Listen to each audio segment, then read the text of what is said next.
The friendship. Guess what, Tilak? His mother said, a week after they had moved into their new house. I've discovered that one of my old friends lives nearby and his son is your classmate at school.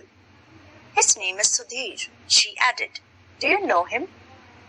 Tilak shook his head. Sudhir. That boy isn't good at games or anything. He keeps reading some old books all the time. Tilak was the skipper of the school cricket team and was good at football, hockey, and gymnastics as well. Well, we've invited his parents to tea this evening. Of course, he will come too, said his mother. When Sudhir's family came, Tilak took Sudhir to his room while their parents talked in the drawing room. The two boys did not have much to say to each other. Tilak knew Sudhir was not good at games, and he did not bother to find out Sudhir's interests. So, both were quite glad when Sudhir got up to go home.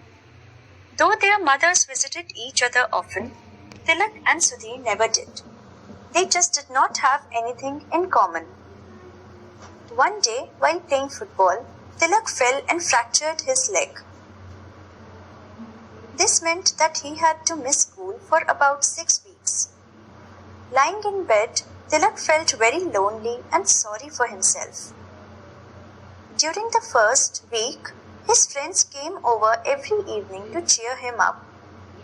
But as the date of a cricket match approached, they had less and less time to spare from their practice. One evening, Tilak's friends visited him, full of excitement about the coming match. One of them had been selected as the skipper in Tilak's place. What a shame you can't play, they said.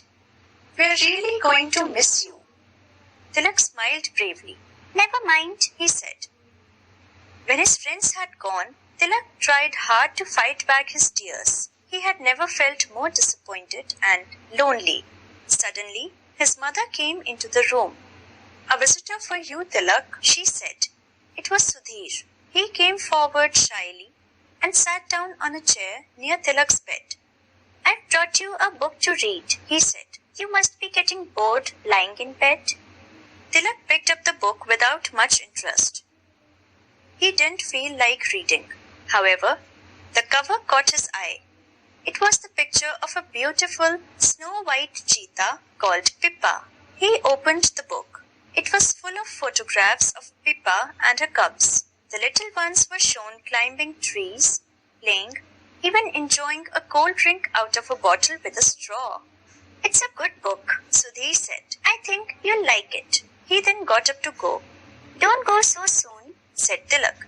Tell me about the book. Sudhir sat down again. He told Tilak the story of Pippa from the time she was a cub till she had little cubs of her own. When Pippa was only a few weeks old, she was presented to a couple called George and Joy Adamson. Who were they? Tilak asked. George Adamson was the keeper of a game sanctuary in Africa. Sudhir told him. The Adamsons brought up Pippa, and it is Joy Adamson who has written the book about her. It must be fantastic to have a cheetah for a pet, exclaimed Tilak. They had a lioness too, as a pet, said Sudhir. Really? asked Tilak. Sudhir nodded. Her name was Elsa.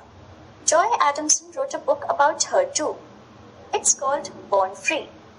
It became a bestseller, and it was even made into a film. Tilak was fascinated. When Tilak's mother peeped into the room an hour later, she found the two boys deep in conversation. She was very happy.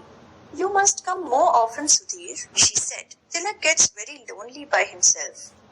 Sudhir came by the next evening and the next. Soon he began to drop in every evening, and Tilak started looking forward to his visits. Sudhir was very interested in zoology and wildlife. He visited the zoo every weekend to watch the animals. Tilak was also amazed to discover that Sudhir had quite a collection of animals at home. 2 cats, 2 dogs, a baby owl, and a baby monkey. One evening, Sudhir brought the monkey with him to Tilak's house. His mother got the shock of her life when the monkey suddenly jumped out at her from behind a curtain and started chattering. The boys had a good laugh. 6 weeks passed quickly, and almost before he knew it, Tilak was out of bed and on his feet again. After his first day back at school, Tilak went over to Sudhir's house. Sudhir was feeding his pets. The baby owl was perched on his shoulder. Tilak enjoyed spending the day with Sudhir and his animals. How strange that Sudhir's mother and you should have been friends, and now Sudhir and I are pals, Tilak said to his mother that night. His mother smiled. You must thank your poor broken leg for this friendship, she said. I know, grinned Tilak. But I hope I don't have to break a leg each time I make a new friend.